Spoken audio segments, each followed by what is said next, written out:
সাহল ইবনু হানজালা রাদিয়াল্লাহু আনহু তিনি বলেন, রাসূল সাল্লাল্লাহু আলাইহি ওয়াসাল্লাম বলেছেন, এটাও হাদিসে কুদসি, মাযালাসা কওমুন মাজলিসান ইয়াযকুরুন আল্লাহ। কোনো একটা গোত্রের মানুষ, কোনো একটা এলাকার মানুষ যখন এক জায়গায় বসে কোরআন সুন্নাহর কথা বলে এবং শুনে পর্যালোচনা করে, ইল্লা নাদাহুম ইউনাদিম মুনাদিম মিনাস সামা,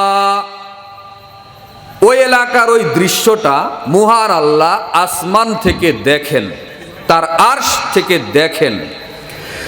দেখার পরে আলোচনা যখন শেষ হয়ে যায়, বৈঠক ভঙ্গের দোয়া পড়ে যখন আল্লাহর বান্দা বান্দিরা বাড়িতে চলে যায়, যাওয়ার সময় আল্লাহ রাব্বুল আলামিন আসমান থেকে তাদেরকে ডাকেন, ডাক দিয়ে বলেন, কুমু মাগফুরাল্লাকুম,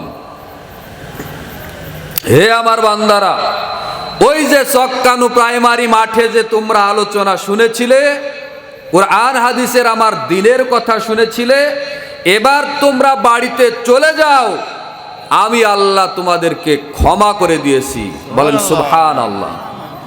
শুধু তাই নয়, যাওয়ার সময় আমার পক্ষ থেকে আরেকটা সুসংবাদ নিয়ে যাও, ওয়া বুদ্দিলাত সাইয়্যাতিকুম হাসানাত, আমি আল্লাহ তোমাদের আমল নামায় যত পাপ রয়েছে, তোমাদের পাপ এবং নেকির যে দুইটা আমলের খাতা রয়েছে, তার মধ্যে তোমাদের আমল নামায় যত পাপ রয়েছে, এই সমস্ত পাপকে আমি আল্লাহ এই মুহূর্তে এখনই নেকি দ্বারা পরিবর্তন করে দিলাম।